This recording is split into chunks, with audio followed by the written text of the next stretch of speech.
ಹೇಳೋದಿಲ್ಲ. ಅಳೋದು ಏನು ಮಾಡ್ತಾರೆ ಏನೋ, ಈ ಹುಡುಗಿ ಒಂದೇ ಇದ್ದಾರೆ, ಆಕೆಗೆ ಸಪೋರ್ಟರ್ಸ್ ಯಾರಿಲ್ಲ, ಆ ಥರ ಇತ್ತು. ನನ್ನ ಮೇಲೆ ದೌರ್ಜನ್ಯ ನಡೆದಿದ್ದಕ್ಕೆ ಸೋ ದಟ್ ನಾನು ಇನ್ ಫ್ರಂಟ್ ಆಫ್ ಬಂದು ನಿಮಗೆ ಹೇಳ್ತಾ ಇರೋದು. 5 o'clockವರೆಗೆ ನಾನು ಸ್ಟೇಷನ್ನಲ್ಲೇ ಇದ್ದೀನಿ. ಕಂಪ್ಲೇಂಟ್ ತೊಗೊಳ್ಳಿ ಸರ್ ಅಂದರೆ ತೊಡೆ ಮೇಲೆ ಮಲ್ಕೊಂಡಾಳೆ. ಏನಾಗ್ತಾಯಿದೆ ಅಮ್ಮ, ಏನಾಗ್ತಾಯಿದೆ ಅಂದರೆ ಹಿಂಗೆ ನೋಡಿ ಹಿಂಗೆ ಪ್ರಾಣ ಬಿದ್ದಕ್ಕೆ. ನನ್ನ ಮೇಲೆ ದೌರ್ಜನ್ಯ ನಡೆದಿದ್ದಕ್ಕೆ ಸೋ ದಟ್ ನಾನು ಇನ್ ಫ್ರಂಟ್ ಆಫ್ ಬಂದು ನಿಮಗೆ ಹೇಳ್ತಾ ಇರೋದು. ನಮ್ಮ ತಂಗಿ ಅದು ನೋಡಿದಾರಲ್ಲ, ಅದು ಇಮಿಡಿಯೇಟ್ ಆಗಿ ನೋಡಿ ಅವತ್ತೇ ಅವ್ರಿಗೆ ಹೆಲ್ತ್ ಡಿಸ್ಟರ್ಬ್ ಆಗಿಬಿಡ್ತು. ಅವ್ರಿಗೆ ಡಿಸ್ಟರ್ಬ್ ಆಗಿ ಇಮಿಡಿಯೇಟ್ ಬಾಯಿನಿಂದ ಬ್ಲೀಡಿಂಗ್ ಸ್ಟಾರ್ಟ್ ಆಯಿತು. ಏನಪ್ಪ ಇಷ್ಟು ನಾವು ಇವಾಗೆ ಜಸ್ಟ್ ಮಲ್ಕೊಂಡೀವಿ, ಯಾರು ಬಂದಿದ್ದಾರೆ ಅಂತ ಹೇಳಿ. ಅವಾಗೆ ಸ್ವಲ್ಪ ನಾವು ಟಾರ್ಚ್ ಹಾಕಿ ನೋಡಿದ್ರೆ ಎಲ್ಲರೂ ಇಲ್ಲಿ ಈ ರೂಮ್ನಲ್ಲಿ ಎಲ್ಲರೂ ಒಂದು ಸೈಡ್ನಲ್ಲಿ ಕುಂತು ಬಿಟ್ಟಿದ್ದಾರೆ. ಕೇಳೋದಿಲ್ಲ ಇವರು ಅಂತ ಹೇಳಿ ನಾನು ಎಲ್ಲ ಲೆಟರ್ಸ್ ರೆಡಿ ಮಾಡಿ ಸುಪ್ರೀಂ ಕೋರ್ಟ್, ಹೈಕೋರ್ಟ್ ಎಲ್ಲ ಕಡೆ ಸ್ಪ್ರೆಡ್ ಮಾಡಿಬಿಟ್ಟು. ಮಾನ್ಯ ವೀಕ್ಷಕರೇ, ವಿಶೇಷವಾಗಿ ನಾನು ಇವತ್ತು ಹೊಸಪೇಟ್ನಲ್ಲಿದೆ. ಇತ್ತೀಚೆಗೆ ನೀವು ಒಂದು ರಿಪಬ್ಲಿಕ್ ಬಳ್ಳಾರಿಯ ಕಥೆಯನ್ನ ಕೇಳಿರ್ತೀರಾ. ಆ ಕತೆ ದೊಡ್ಡ ಮಟ್ಟದಲ್ಲಿ ಸುದ್ದಿ ಸದ್ದು ಮಾಡುತ್ತೆ. ಎಲ್ಲರೂ ಗೊತ್ತು, 2008, 9, 10 ಅನ್ನುವಂಥದ್ದು ಬಳ್ಳಾರಿಯ ಇಡೀ ಕರ್ನಾಟಕವನ್ನು ಆಳ್ತಾ ಇರುತ್ತೆ. ಆಳುವಂತಹ ಸಮಯದಲ್ಲಿ ದೊಡ್ಡ ದೊಡ್ಡ ದಣಿಗಳು ಹೋಟೆಲ್ ಪಕ್ಕದಲ್ಲಿ ಹೋಟೆಲ್ ನಿರ್ಮಿಸ್ತಿರ್ತಾರೆ. ಅದೇ ಸಮಯಕ್ಕೆ ಇದೇ ಮನೆ ಏನಿದೆ ಇಲ್ಲಿ ನಿಮಗೆ ಕಾಣಿಸುತ್ತೆ, ಈ ಮನೆಯನ್ನು ಅವ್ರಿಗೆ ಬೇಕಾಗಿರುತ್ತೆ. ಹೀಗಾಗಿ ದೊಡ್ಡ ಮಟ್ಟದ ದೌರ್ಜನ್ಯಗಳು ನಡೀತಾವಂತ ಹೇಳಿದರೆ ಕೊನೆಗೆ ಎಲ್ಲಿವರೆಗೆ ಆ ಕೇಸ್ ಹೋಗುತ್ತೆ ಅಂದರೆ ರಾಷ್ಟ್ರಪತಿಗಳು, ಚೀಫ್ ಜಸ್ಟಿಸ್ ಆಫ್ ಇಂಡಿಯಾ ಅವರ ಹತ್ರ ಹೋಗುತ್ತೆ. ನಂತರ ಆ ಕಾಲದಲ್ಲಿ ರಾಜ್ಯದಲ್ಲಿ ಎಲ್ಲೋ ಇವರಿಗೆ ರಕ್ಷಣೆ ಇಲ್ಲ ಅಂಥೇಳಿ CBIನವರು 6 ತಿಂಗಳು ಸತತವಾಗಿ ರಕ್ಷಣೆ ಕೊಡ್ತಾರೆ. ಆ ಒಂದು ಹೋರಾಟವನ್ನು ಮಾಡಿದಂಥವ್ರು ಗೌಸಿಯಾ ಖಾನ್ ಅವರು. ಏನಿದು ಅವರ ಜಾಗ ಇದೆ, ಇದೊಂದು ಪುಟ್ಟದಾಗಿ ಅವ್ರ ಮನೆ, ಇದು ಅವರ ಮನೆ. ಆ ಸಮಯದಲ್ಲಿ ಇವರು ಕೇವಲ 12ನೇ ಕ್ಲಾಸಿನ ವಿದ್ಯಾರ್ಥಿನಿ. ಆಮೇಲೆ ಅವರ ಮನೆಯಲ್ಲಿ ಅವರು ದೊಡ್ಡವರು. ಇಡೀ ರಾಜ್ಯ ಹಾಗೆ ರಾಷ್ಟ್ರದ ಗಮನ ಸೆಳಿತಾರವರು. ಕಥೆಯನ್ನು ನೀವು ಓದಿರ್ತೀರ, ಗೌಸಿಯಾ ಖಾನ್ ಅವರ ಹೋರಾಟದ ಕಥೆಯನ್ನು ಓದ್ತೀರಾ. ಯಾಕಂತ ಹೇಳಿದ್ರೆ ತಮ್ಮ ಈ ಒಂದು ಪುಟ್ಟದಾದ ಒಂದು ಚಿಕ್ಕ ಮನೇನ ಉಳಿಸ್ಕೊಳ್ಳೋದಕ್ಕೆ ಅವರು ಕೊನೆಯದಾಗಿ ಅವರ ತಂಗಿಯವರನ್ನು ಕಳ್ಕೋಬೇಕಾಗತ್ತೆ. ತಂದೆಯವರು ಅನಾರೋಗ್ಯಕ್ಕೊಳಗಾಗ್ತಾರೆ. ಇದ್ರ ಮಧ್ಯೆ ಅವರು ದಿಟ್ಟವಾಗಿ 5 ವರ್ಷ ಅಂತ ಹೇಳಿದ್ರೆ ಅವ್ರ ಮನೆ ಮೇಲೆ ರೇಡ್ ಆಗುತ್ತೆ. ಸಿಕ್ಕಾಪಟ್ಟೆ ಗೂಂಡಾಗಳು ಬಂದು ಅವ್ರ ಮನೆ ಹೊಕ್ಕುತ್ತಾರೆ. 6 ಪೊಲೀಸ್ ವ್ಯಾನ್ಗಳು ಈ ಜಾಗ ಅಂದ್ರೆ ವಾರಂಟ್ ತಗೊಂಡು ಬರುತ್ತಾರೆ. ಇದೆಲ್ಲನೂ ದಿಟ್ಟವಾಗಿ ಎದುರಿಸ್ತಾರೆ. ಎಲ್ಲರಿಗೂ ಕಂಪ್ಲೇಂಟ್ ಬರೀತಾರೆ. ಕೊನೆಗೆ ದಿಲ್ಲಿವರೆಗೂ ಇವರು ಬರೀತಾರೆ. ದಿಟ್ಟವಾಗಿ ಹೋರಾಟ ಮಾಡ್ತಾ ಕೊನೆಯದಾಗಿ ಈ ಜಾಗವನ್ನು ಉಳಿಸ್ಕೊಳ್ತಾರೆ. ಆ ಹೆಣ್ಣು ಮಕ್ಕಳು ಈ ರೀತಿ ಹೋರಾಟಕ್ಕೆ ನಿಂತರೆ ಏನಾಗುತ್ತೆ ಅನ್ನುವಂಥದ್ದಕ್ಕೆ ತುಂಬ ಇವತ್ತಿನ ತಾಜಾ ಉದಾಹರಣೆ ಅಂದರೆ ಗೌಸಿಯಾ ಖಾನ್ ಅವರು. ಕಥೆನ ಅವ್ರ ಹತ್ರನೇ ಕೇಳ್ತಾ ನಿಮ್ಮ ಕತೆ ಕೇಳಿದರೆ ಕಣ್ಣಲ್ಲಿ ಸಮೇತ ನೀರು ಬರುತ್ತೆ. ನೀವು ಸಮೇತ ಅಳ್ಳಿಕ್ಕೆ ಪ್ರಾರಂಭ ಮಾಡ್ತೀರಾ. ಆ ಕಥೆನ ಕೇಳ್ತಾ ಹೋಗಿ, ತುಂಬ ಕಥೆನ ಕೇಳಿ. 2008 ರಾಜ್ಯದಲ್ಲಿ ಅತಿ ದೊಡ್ಡ ಗಮನ ಸೆಳೆದಿದ್ದಂತ ಹೇಳಿದರೆ ಇದೇ ಹೊಸಪೇಟೆಯ ಜಾಗ. ಮುಂದ್ಗಡೆ ರೈಲ್ವೆ ಸ್ಟೇಷನ್ ಇದೆ, ಈ ಭಾಗಕ್ಕೆ ಹೋದರೆ ಬಸ್ ಸ್ಟ್ಯಾಂಡ್ ಇದೆ, ಅದ್ರ ಮಧ್ಯೆ ಹಿಂದೆ ಪಂಚತಾರ ಹೋಟ್ಲ್ ಇದೆ, ಆ ಗೇಟಿಗೆ ನಿಮ್ಮ ಮನೆ ಇದೆ. ಅಲ್ಲಿ ದೊಡ್ಡ ಕತೆ ಬರೋದು ಸಾಹಸಿ ಮಹಿಳೆದು ಅಂತ ಹೇಳಿದ್ರೆ ಗೌಸಿಯಾ ಖಾನ್ ಅವ್ರದ್ದು. ಏನ್ ಮೇಡಮ್ ನಿಜವಾಗ್ಲೂ ಇಲ್ಲಿ ಏನಿತ್ತು? ನಿಮ್ ಪೂರ್ವಜರ ಜಾಗ ಅಂತ ಹೇಳಿ ಇದು ಮಾಡಿದ್ರ ಅಥವಾ ಹೇಗೆ? ಸರ್, ಇದು ನಮ್ಮ ಪೂರ್ವಜರ ಪ್ಲೇಸ್. ಇದು ಈ ಕಡೆ ಸೈಡ್ ಒಂದು ಹೊಲ ಇತ್ತು. ಆ ಹೊಲ ಈ ಕಡೆ ಸೈಡ್ ನಮ್ಮ ಮನೆ ಇತ್ತು. ಮನೆ ಇರೋ ಟೈಮ್ನಲ್ಲಿ ಅವಾಗ ಅಂತ ಹೇಳಿ ಜನಾರ್ದನ್ ರೆಡ್ಡಿ ಇವ್ರದ್ದು ಪರ್ಚೇಸ್ ಮಾಡಿದ್ರು ಇದು ಲ್ಯಾಂಡ್. ಆಮೇಲೆ ಇವರು ಏನು ಮಾಡಿದರು, ಪರ್ಚೇಸ್ ಮಾಡಿದ ಮೇಲೆ ಕನ್ಸ್ಟ್ರಕ್ಷನ್ ಸ್ಟಾರ್ಟ್ ಮಾಡೋ ಟೈಮ್ನಲ್ಲಿ ಇದು ನಮ್ಮದು ವಾಲ್ಗೆ ಒಂದು ಅಂತ ಹೇಳಿ ಅಲ್ಲಿ ಕೆಲಸ ಮಾಡ್ತಿದ್ರು. ಅವ್ರು ಬಂದು ನಮ್ಮ ತಂದೆಗೆ ಏನು ಹೇಳಿದರು, ಇದು ಜಾಗ ಇವ್ರಿಗೆ ಬೇಕು, ನೀವು ಕೊಟ್ಬಿಡಿ ಅಂತ ಹೇಳಿ ಇದು ಮಾಡಿದರು. ಫಾದರ್ ಅವಾಗ ನಮ್ಮ ತಂದೆ ಇದ್ದರು. ಅವಾಗ ನಮ್ಮ ತಂದೆ ಏನು ಹೇಳಿದರು, ನಾವು ಕೊಡೋದಿಲ್ಲ ಪ್ಲೇಸ್ ಅಂತ ಹೇಳಿ ಇದು ಮಾಡಿದರು. ಅವರಿಗೆ ಸ್ಟೇಜ್ ನಿಮ್ಮ ತಂದೆಗೆ? ನಮ್ಮ ತಂದೆಗೆ ಅವಾಗ 52 ಇಯರ್ಸ್ ಇತ್ತು ಸರ್. 52 ಇಯರ್ಸ್ ಇತ್ತು. ನಾನು ಅವಾಗ ಸ್ಟೂಡೆಂಟ್, ಬಟ್ ಅದು ಫೈಟ್ ನಡೆಯೋ ಟೈಮ್ನಲ್ಲಿ ಕೂಡ ಸ್ಟೂಡೆಂಟೇ ಆಗಿದ್ದೆ ನಾನು. ಆ ಟೈಮ್ನಲ್ಲಿ ನಮ್ಮ ಫಾದರ್ ಏನು ಹೇಳಿದರು, ನಾನು ಮಾತಾಡಿದರೆ ಕೊಡ್ತೀನಿ, ನೀವು ಈ ಥರ ಮಾಡಿದರೆ ನಾನು ಕೊಡೋಕ್ಕಾಗೋದಿಲ್ಲ. ಅವ್ರು ಬಂದು ನಾವು ವಾಲ್ ಕಟ್ತೀವಿ, ಸರೌಂಡಿಂಗ್ ವಾಲ್ ಕಟ್ತೀವಿ, ನಿಮ್ಮ ಮನೆ ಸೇರ್ಕೊಂಡು ನಾವು ವಾಲ್ ಇಡೀ ಜಾಗಕ್ಕೆ ವಾಲ್ ಆ ಟೈಮ್ನಲ್ಲಿ ನಾವೇನಂದೀವಿ, ಬೇಡ, ನಮ್ಮದು ಎಷ್ಟಿದೆ ನಾವು ಇದು ಮಾಡ್ಕೊತೀವಿ, ನೀವು ನಮಗೆ ವಾಲ್ ಕೊಡೋದು ಬೇಡ ಅಂತ ಹೇಳಿ ನಮ್ಮ ತಂದೆ ಹೇಳಿ. ಹಂಗಿಲ್ಲ ಸರ್, ಅದು ಹೆಂಗೆ ಅಂದರೆ, ಯಾಕೆ ನಮ್ಮ ಫಾದರ್ ಬೇಡ ಅಂತ ಹೇಳಿದ್ರಂದ್ರೆ, ಬಳ್ಳಾರಿನಲ್ಲಿ ಕೂಡ ಏನು ಮಾಡಿದ್ರು, ಒಂದು ಕಾಲೋನಿಗೆ ನಾವು ನಿಮ್ಮ ಸೇಫ್ಟಿ ಸಲುವಾಗಿ ಸರೌಂಡಿಂಗ್ ವಾಲ್ ಕಟ್ಟಿ ನಿಮಗೆ ಮೇನ್ ಡೋರ್ ಮಾಡಿ ಕೊಡ್ತೀವಿ, ನಿಮ್ಮ ಹೋಮ್ಸ್ ಎಲ್ಲ ಸೇಫ್ ಆಗಿರ್ತೈತೆ ಅಂತ ಹೇಳಿ ಅವ್ರು ಏನು ಮಾಡಿದರು, ಕಟ್ಟಿ ಆಮೇಲೆ ದೌರ್ಜನ್ಯದಿಂದ ಲಾರಿ ನಿಂದ್ರಿಸಿ ಅವರು ಅಲ್ಲಿ ಜನರಿಗೆ ಬರೋಕ್ಕೆ ಹೋಗೋಕ್ಕೆ ದಾರಿ ಇದು ಮಾಡಿ ಎಲ್ಲ ಅವರೇ ಇಲ್ಲಿಗಲ್ ಆಗಿ ಪರ್ಚೇಸ್ ಮಾಡಿದರು. ಅದು ನಮ್ಮ ಫಾದರ್ ಎಜುಕೇಟೆಡ್ ಇದ್ದರು, ಅವ್ರು ನ್ಯೂಸ್ ಪೇಪರ್ ಓದ್ತಿದ್ರು ಡೈಲಿ. ಅಲ್ಲಿ ನಮ್ಮ ಫಾದರ್ಗೆ ಅದು ಗೊತ್ತಿತ್ತು, ಫಾದರ್ ಬೇಡ ಅಂತ.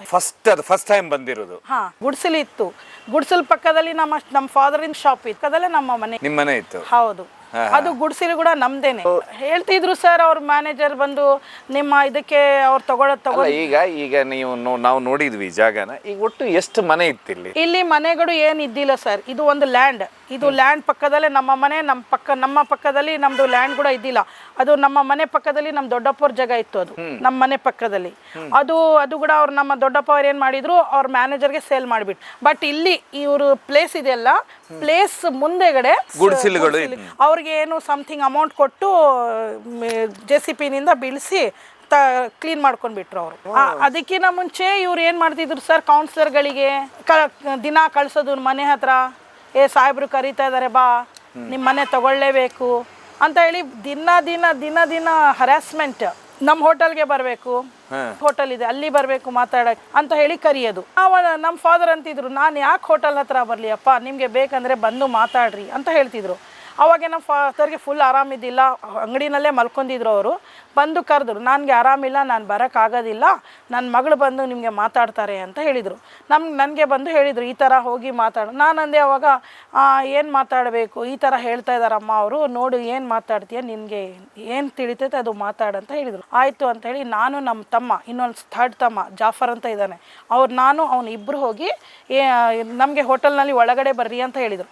ನಾನು ಬರೋದಿಲ್ಲ ಹೋಟೆಲ್ ಒಳಗಡೆ ಅಂತ ಹೇಳಿದೆ. ಇವರು ಅವ್ರ ಮ್ಯಾನೇಜರ್ ಅಂತ, ಬರಬೇಕಮ್ಮ, ಅವರು ದೊಡ್ಡ ಮಿನಿಸ್ಟರ್ಸ್, ಮಿನಿಸ್ಟರ್ಸ್ ಕರೆದ್ರೆ ಬರೋದಿಲ್ಲ ಏನು ನೀವು ಅಂದರೆ, ಸರ್ ಮಿನಿಸ್ಟರ್ಸ್ ಅಂದರೆ ಅವರು ಎಲ್ಲಿ ಬೇಕಾದರೆ ಕರೀತಾರಂತೆ, ಬರಬೇಕಂತ ರೂಲ್ಸ್ ಇದೆಯಾ ಸರ್, ನಾನು ಬರೋದಿಲ್ಲ, ನನಗೆ ಮಾತಾಡಬೇಕಂದ್ರೆ ಅವ್ರು ಬರಲಿ, ಗೇಟ್ ಹತ್ರ ಬರಲಿ, ನಾನು ಗೇಟ್ ಹತ್ರ ನಿಂತೇ ಮಾತಾಡ್ತೀನಿ, ಒಳಗಡೆ ನಾನು ಬರೋದಿಲ್ಲ ಅಂತ ಹೇಳಿದೆ. ಆವಾಗ ಏನಾಯಿತು, ಆ ಕಡೆ ಸೈಡ್ ಈಗ ಇನ್ನೂ ಇಬ್ಬರು, ಅವ್ರ ಹೆಸರು ಗೊತ್ತಿಲ್ಲ ಸರ್ ನನಗೆ, ಅವರು 3-4 ಜನ ಬಂದು ಅವರು ನಮಸ್ತೆ ಬೆಹನ್ಜಿ ಅಂತ ಹೇಳಿ ಬಂದರು. ಕ್ಯಾಮ ಏನು ನಿಂದು ಭಾಳ ಇದು ಆಗಿಬಿಟ್ಟಿದೆಲ್ಲ, ಕರೆದ್ರೆ ಕೂಡ ಬರೋದಿಲ್ಲ, ಹೇಳಿದ್ರೆ ಕೂಡ ಬರೋದಿಲ್ಲ, ಏನು ನೀನು ಅಷ್ಟು ಇದನ್ನ ನೀ ಜಾಣೇನಾ ಅಂತ ಹೇಳಿದರು. ನಾನು ಏನು ಮಾತಾಡಿಲ್ಲ, ಸುಮ್ಮನೆ ಅಬ್ಸರ್ವೇಷನ್ ಮಾಡಿದೆ ಅವ್ರ ವರ್ಡ್ಸ್ಗೆ. ಆಮೇಲೆ ನಮ್ಮ ಇವರು ಇವಾಗ ಕನ್ಸ್ಟ್ರಕ್ಷನ್ ಆನ್ ಗೋಯಿಂಗ್, ನಮ್ಮ ಕನ್ಸ್ಟ್ರಕ್ಷನ್ಸ್ನಲ್ಲಿ 4000 ಲೇಬರ್ಸ್ ವರ್ಕ್ ಮಾಡ್ತಾ ಇದ್ದಾರೆ. ನಾನು 1000 ಲೇಬರ್ಸ್ಗೆ ಕೂಡ ನಿಮ್ಮ ಕಳಿಸಿದ್ರೆ ಇದು ವಾಲ್ ಮನೆ ಒಡೆದು ಹಾಕಿಬಿಡ್ತಾರೆ, ಧ್ವಂಸ ಮಾಡಿಬಿಡ್ತಾರೆ ಅಂತ ಹೇಳಿದರು. ML ಚಾಪೆ ಕೆಳಗಡೆಯಿಂದ ಬಂದರೆ ನಾನು ರಂಗೋಲಿ ಕೆಳಗಡೆಯಿಂದ ಬರೋದು ನನಗೆ ಗೊತ್ತು ಅಂತ ನನಗೆ ಹೇಳಿದರು. ನಾನು ಅವಾಗ ಏನು ಹೇಳಿದೆ, ಆಯಿತು ಬಿಡಿ ಅಂಕಲ್ ಅಂದೇನ, ಅಂಕಲ್ ನೀವು ಚಾಪೆ ಕೆಳಗಡೆನಾದ್ರೂ ಬರ್ತೀರಾ, ರಂಗೋಲಿ ಕೆಳಗಡೆನಾದ್ರೂ ಬರ್ರಿ, ಎಲ್ಲಿನಾದ್ರೂ ಬರ್ರಿ, ನ್ಯಾಯನೇ, ಜಸ್ಟಿಸ್ನೇ ಅಷ್ಟೇ ಹೇಳಿ ನಾನು ಹೊರಗಡೆ ಬಂದುಬಿಟ್ಟೆ. ಅಷ್ಟು ಹೇಳಿ ಹೊರಗಡೆ ಬಂದುಬಿಟ್ಟೆ. ಬಂದಿದ್ಮೇಲೆ ನಾನು ಇನ್ನೂ ಗೇಟ್ ದಾಟಿ ಈ ಕಡೆ ಕೂಡ ಬಂದಿಲ್ಲ, JCP ಹಿಂದೆನಿಂದ ಕಳಿಸ್ಬಿಟ್ರು. ಈ ಕಡೆನಿಂದ ಆ ಕಡೆ ಓಪನ್ ಸ್ಪೇಸ್ ಇತ್ತು, ಅಲ್ಲಿಂದ ಕಳಿಸಿ ಆ ಕಡೆ ಸೈಡಿಂದು ವಾಲ್ಗೆ ಡ್ಯಾಶ್ ಹೊಡಿದ್ರೆ ಒಂದು ವಾಲಿಂದು ಇಟಂಗಿ ಬ್ರೀಕ್ ಬಿದ್ದು ಕೆಳಗಡೆ ಬಿದ್ದಿತ್ತು. ಅವಾಗ ನಾನು ಅದು ನೋಡಿ ಇಮ್ಮಿಡಿಯೇಟ್ ಆಗಿ ಅಲ್ಲಿ ಹೋಗಿ ನಾನು ನಿಂತುಬಿಟ್ಟೆ. ಇನ್ನೊಂದು ಇದು ಬೀಳ್ಸಿದ್ರೆ ಅದು ಏನಾಗ್ತೈತೆ ನಾನು ಹೇಳಕ್ಕೆ ಬರೋದಿಲ್ಲ ಅಂತ ಹೇಳಿದೆ. ಅವಾಗ ಅವರು ಕಂಪ್ಲೇಂಟ್ ಲೆಟರ್ನಲ್ಲಿ ಅವ್ರ ಹೆಸರು ಇದೆ. ಅವಾಗ ನಾನು ಕಂಪ್ಲೇಂಟ್ ಕೂಡ ಕೊಟ್ಟೆ, ಎಲ್ಲರ ಮೇಲೆ ಯಾರ್ಯಾರು ಇದು ಮಾಡಿದಾರಲ್ಲ, ಪವರ್ಸ್ ಮೇಲೆ ಕೌನ್ಸಿಲರ್ಸ್ ಎಲ್ಲ ನಮ್ಮ ಮನೆ ಮೇಲೆ JCP ತೊಗೊಂಡು ಬಂದು ಇದು ಮಾಡಿದ್ದಾರೆ ಅಂತ ಕೂಡ ಕೊಟ್ಟೆ. ನಾನು ಕೊಟ್ಟರೆ ಕೂಡ ಅವ್ರು ಏನು ಆ್ಯಕ್ಷನ್ ತೊಗೊಂಡಿಲ್ಲ ಪೊಲೀಸವರು. ಅವತ್ತು ಬಂದು ಜಸ್ಟ್ ಏನು ಹೇಳಿದರು, ಈ ಥರ ಮಾಡಬೇಡಿ ಹಾಗೆ ಹಿಂಗೆ ಅಂತ ಹೇಳಿ ಹೋದರು. ಅದು ಹೋಗಿರಲ್ಲ, ಮತ್ತೆ ಸಾಯಂಕಾಲ ಬಂದರು ರಿಟರ್ನ್, ಮತ್ತೆ ಸಾಯಂಕಾಲ 30ಗೆ ಮತ್ತೆ ಬಂದರು. ಮತ್ತೆ ಅದರಲ್ಲಿ ಲೇಬರ್ಸ್, ವಾಟರ್ ಟ್ಯಾಂಕ್ ಲೇಬರ್ಸ್, ರೌಡಿಗಳನ್ನು ಡ್ರಿಂಕ್ ಮಾಡಿ ಬಂದು ಬಿಡು ಹಾಗೆ ಹಿಂಗೆ ಅಂತ ಹೇಳಿ ಗಲಾಟೆ ಮಾಡೋದು, ಅವಾಚ್ಯ ಶಬ್ದಗಳಿಂದ ಬೈಯೋದು, ಮತ್ತು ಒಂದು ಟೈಪ್ ಆಫ್ ವಲ್ಗರ್ ಬಿಹೇವಿಯರ್ ಮಾಡೋದು, ಹೆಂಗೆಂಗೋ ಅವ್ರು ವಿಚಿತ್ರ ಡ್ಯಾನ್ಸ್ ಮಾಡೋದು ಎಲ್ಲ ಮಾಡ್ತಿದ್ರು. ನಾನು ಸುಮ್ಮನೆ ಅಬ್ಸರ್ವೇಷನ್ ಮಾಡಿ ಚಿತ್ತೋಡ್ಗೆ ಪೊಲೀಸ್ ಸ್ಟೇಷನ್ ಅವ್ರಿಗೆ ಇನ್ಫಾರ್ಮ್ ಮಾಡಿದರೆ ಬರ್ತೀವಿ ಅನ್ನೋದು ಯಾರ್ಯಾರು ಬರೋದಿಲ್ಲ. ಅದು ನೋಡಿ ನನಗೆ ಸಾಕಾಗಿ ನಾನೇನು ಮಾಡಿದೆ, ಒಂದು ದಿವಸ ಪ್ರೆಸ್ ಮೀಟ್ ಮಾಡಿದೆ.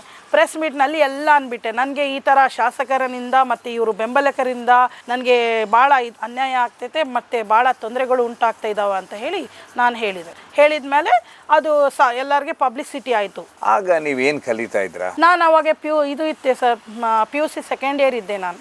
ಹೌದಾ? ಎಸ್. ಇಲ್ಲ ಸರ್, ನಮ್ಮ ತಂದೆ ಭಾಳ ಸೂಕ್ಷ್ಮ. ಅವರು ಆರಾಮಿದ್ದಿಲ್ಲ, ಅವ್ರಿಗೆ ಆರಾಮಿದ್ದಿಲ್ಲ. ಮತ್ತೆ ಅವರು ಮೀನ್ಸ್ ಅವ್ರು ಭಾಳ ಸ್ಮೂತ್ ಪರ್ಸನ್, ಹಾರ್ಡ್ ಪರ್ಸನ್ ಅಲ್ಲ ಅವರು. ಮನೇಲಿ ನೀವೇ ದೊಡ್ಡವರಾ? ಎಸ್, ನಾನೇ ದೊಡ್ಡವಳು. ನಾನು ಫಸ್ಟ್, ನಾನು ಆಗಿದ್ಮೇಲೆ ನಮ್ಮ ಇನ್ನೊಂದು ಬ್ರದರ್ ಮತ್ತೆ ಇನ್ನೊಂದು ಸಿಸ್ಟರ್. ಅವಾಗ ನಮ್ಮ ಬ್ರದರ್ಸ್ ಎಲ್ಲ ಮೈನರ್ ಸರ್, ಒಬ್ಬನು 10-15 ಆ ಥರ ಇದ್ರು. ನೀವು ಹೇಳ್ತಾ ಇದ್ರಲ್ಲ, ನೀವು ಅಷ್ಟೆಲ್ಲ ಶಾಸಕರೊಟ್ಟಿ ಮಾತಾಡೋತಿ ಧೈರ್ಯ ಹೇಗೆ ಬಂತು ನಿಮಗೆ? ನಾನು ಒಂದೇ ಮನಸ್ಸಿನಲ್ಲಿ ಇಟ್ಕೊಂಡೆ ಸರ್, ಏನಂತ ಹೇಳಿ, ಯಾವತ್ತನ ಇರಲಿ ಸಾಯಲೇಬೇಕು. ನಾವು ಹೇಳಿ ಥರ ಸಾಯೋಕ್ಕಿಂತ ಒಂದು ಫೇಸ್ ಮಾಡಿ ಸಾಯೋದು ಒಳ್ಳೇದು ಅಲ್ಲ ಅಂತ ಹೇಳಿ ನನಗೆ ಆ ಟೈಮ್ನಲ್ಲಿ ಪೊಲೀಸ್ ಏನು ಗೊತ್ತಿದ್ದಿಲ್ಲ, ಶಾಸಕರಂತ ಏನು ಗೊತ್ತಿದ್ದಿಲ್ಲ. ಅದೇ ಥರ ನಾನು ಒಂದು ಟೈಪ್ ಆಫ್ ನನ್ನ ಒಳಗಡೆ ಒಂದು ಇದು ಕೂಡ ಇತ್ತು, ಯಾವ ಥರ ಮಾತಾಡಬೇಕು. ಬಟ್ ದೇವ್ರದ್ದು ಮನಸ್ಸಿನಲ್ಲಿ ಇಟ್ಕೊಂಡು ಹೋಗಿ ನಾನು ಮಾತಾಡಿದ ಮೇಲೆ ನೀವು ಪ್ರೆಸ್ ಮೀಟ್ ಮಾಡ್ತೀರಾ. ಪ್ರೆಸ್ ಮೀಟಲ್ಲಿ ಏನು ಬರುತ್ತೆ? ಅವ್ರು ಹೇಳಿದರು, ನೀವು ಇಷ್ಟು ದೊಡ್ಡ ವ್ಯಕ್ತಿರ ಮೇಲೆ ನೀವು ಕಂಪ್ಲೇಂಟ್ ಡಾರ್ಜ್ ಮಾಡ್ತಾ ಇದ್ದೀರಲ್ಲ, ಇದು ಟ್ರೂನಾ, ಫ್ಯಾಕ್ಟ್ನಾ ಅಂತ. ನಂದು ಫ್ಯಾಕ್ಟ್ ಆಗಿದ್ದಕ್ಕೆ, ನನ್ನ ಮೇಲೆ ದೌರ್ಜನ್ಯ ನಡೆದಿದ್ದಕ್ಕೆ, ಸೋ ದಟ್ ನಾನು ಇನ್ ಫ್ರಂಟ್ ಆಫ್ ಬಂದು ನಿಮಗೆ ಹೇಳ್ತಾ ಇರೋದು. ಅದು ನನಗೆ ನಡೆದಿಲ್ಲ ಅಂದರೆ ನಾನು ಯಾಕೆ ಬಂದು ನಿಮಗೆ ಹೇಳ್ತಿದ್ದೆ? ನಾನು ಒಂದು ಕಾಮನ್ ಲೇಡಿ, ಅದು ಕೂಡ ಲೇಡಿ ಕೂಡ ಅಲ್ಲ, ಆ್ಯಸ್ ಎ ಸ್ಟೂಡೆಂಟ್ ನಾನು ಬಂದು ನಿಮಗೆ ಅಷ್ಟು ದೊಡ್ಡ ಪರ್ಸನ್ಸ್ ಮೇಲೆ ನಾನು ಅಲಿಗೇಷನ್ ಮಾಡಿದರೆ ಅವ್ರು ನನಗೆ ಬಿಡ್ತಾರಾ? ಬಿಡೋದಿಲ್ಲ. ನಾನು ಫ್ಯಾಕ್ಟ್ ಇದೆ ಅಂತಲೇ ನಾನು ಬರ್ತಾ ಇರೋದು ಅಂತ ಹೇಳಿ ಅವಾಗ ನನಗೆ ಪತ್ರಕರ್ತರೆಲ್ಲ ಪ್ರಮಾಣ ತಗೊಂಡ್ರು. ನೀವು ಮತ್ತೆ ರಿವರ್ಸ್ ಆಗಿ ನಾನು ಇದು ಮಾಡಿಲ್ಲ ಅದು ಮಾಡಿಲ್ಲ ಅಂತ ಹೇಳಬಾರ್ದು ಅಂತ ಹೇಳಿ ನಾನಂದೆ ನಾನು ಇದರಲ್ಲಿ ರಿವರ್ಸ್ ಆಗೋದು ಚಾನ್ಸೇ ಇಲ್ಲ, ಇದು ನಡೆದಿರೋದು ಸತ್ಯನೇ, ನಾನು ಹೇಳ್ತಾ ಇರೋದು ಸತ್ಯನೇ ಅಂತ ಹೇಳಿದೆ. ದಾಳಿ ಅಂದರೆ ಸರ್ ಅವ್ರು ಏನು ಮಾಡಿದ್ರು, ನಂತರ ಯಾರು ಬರೋದಿಲ್ಲ ನಿಮ್ಮ ಮನೆ ಹತ್ರ? ಇಲ್ಲ, ಬರ್ತಾರೆ ದಿನ ಏನು ಮಾಡೋದು. ಒಬ್ಬನಿದ್ದಾನೆ ಹೇಳಿ, ಒಂದು ದಿವಸ ಫೋನ್ ಮಾಡ್ದೆ ನನಗೆ, ಮಾಡಿ ನೀನು ಎಲ್ಲಿದೆಯಮ್ಮ ಅಂತ ಕೇಳ್ದೆ. ನಾನಂದೆ ಯಾಕೆ ಅಂತ ಕೇಳಿದೆ. ನಾನು ಸುಮ್ಮನೆ ಏನು ಹೇಳಿದೆ, ನಾನು ಔಟ್ ಆಫ್ ಇದ್ದೀನಿ, DC ಹತ್ರ ಮಾತಾಡೋಕ್ಕೆ ಬಳ್ಳಾರಿಗೆ ಬಂದೀನಿ ಅಂತ ಹೇಳಿದೆ.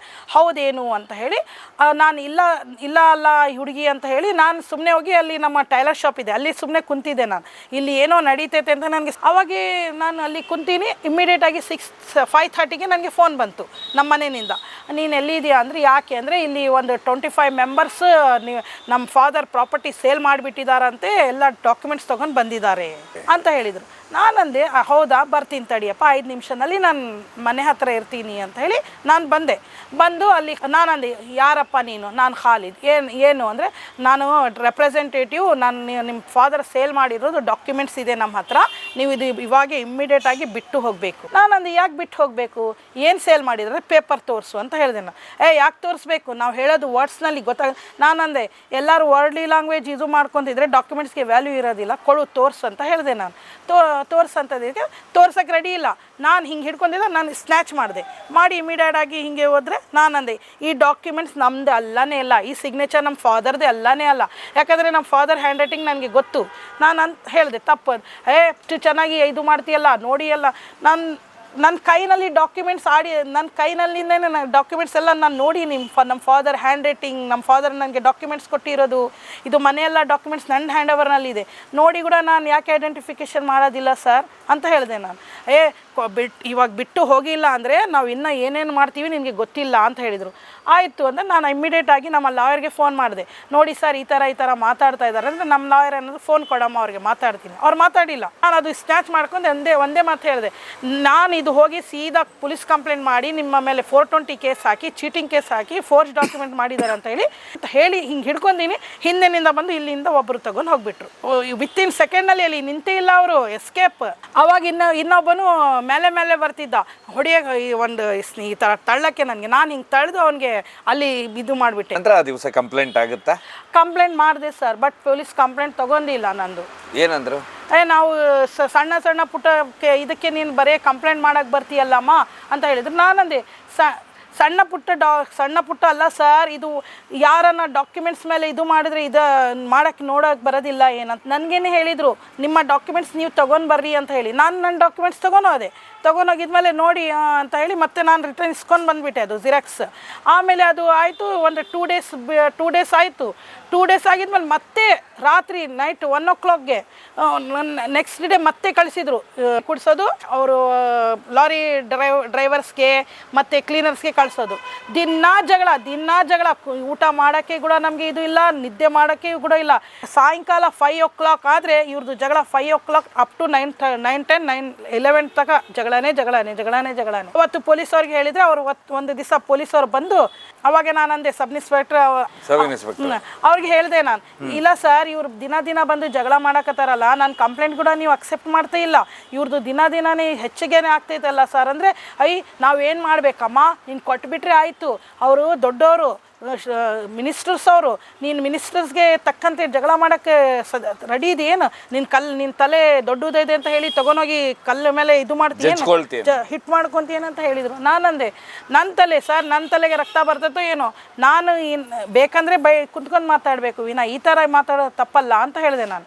ಅಂದರೆ ನೀವು ಈ ಕಥೆಯಲ್ಲಿ ನನಗೊಂದು ಅರ್ಥ ಆಗಲಿಲ್ಲ, ಇಲ್ಲಿ ದುಡ್ಡು ಕೊಡೋದು ಮಾತೇ ಬರಲಿಲ್ಲ, ಎಲ್ಲಿ ಕೂಡ ಬಂದಿಲ್ಲ, ಬರೇ ದೌರ್ಜನ್ಯ ಮಾಡಿ ಸ್ನ್ಯಾಚ್ ಮಾಡೋಕ್ಕೆ ನೋಡಿದ್ರು ವಿನಃ ಇವರು ಎಲ್ಲಿ ಬಂದು ಅಮಿಕೇಬಲ್ ಆಗಿ ಸೆಟಲ್ ಮಾಡೋದು, ಕಾಂಪ್ರಮೈಸ್ ಮಾಡೋದು ಎಲ್ಲಿ ಇದ್ದಿಲ್ಲ. ಮತ್ತು ಈಗ ಉಳಿದವ್ರ ಉಳಿದಿರೋ ಜಾಗ ಇಲ್ಲಿ ಯಾರ ಮನೆ ಇದ್ದಿಲ್ಲ ಸರ್, ನಮ್ಮದೇ ಒಂದೇ ಮನೆ ಇದ್ದಿದ್ದು, ಬೇರೆಯವ್ರದ್ದು ಯಾರ್ದು ಇಲ್ಲ ಮನೆ.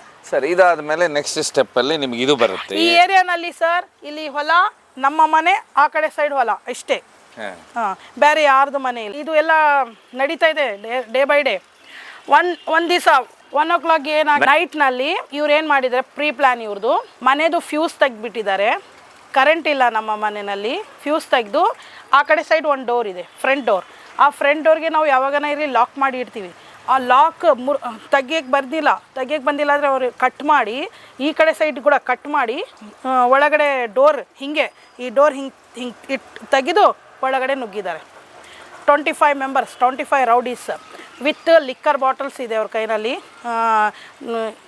ಇದು ವೆಪನ್ಸ್ ಇದ್ದಾವೆ, ವೆಪನ್ಸ್ ಮೀನ್ಸ್ ಒಂದು ರಾಡ್ಸ್, ದೊಡ್ಡ ಕಡ್ಗಿಗಳು, ಇದು ಟಾವಲ್ಸ್, ಮತ್ತು ಲಿಕ್ಕರ್ ಬಾಟಲ್ಸ್, ಫೈರ್ ಎಲ್ಲ ಇಟ್ಕೊಂಡು ಒಳಗಡೆ ಬಂದಿದ್ದಾರೆ.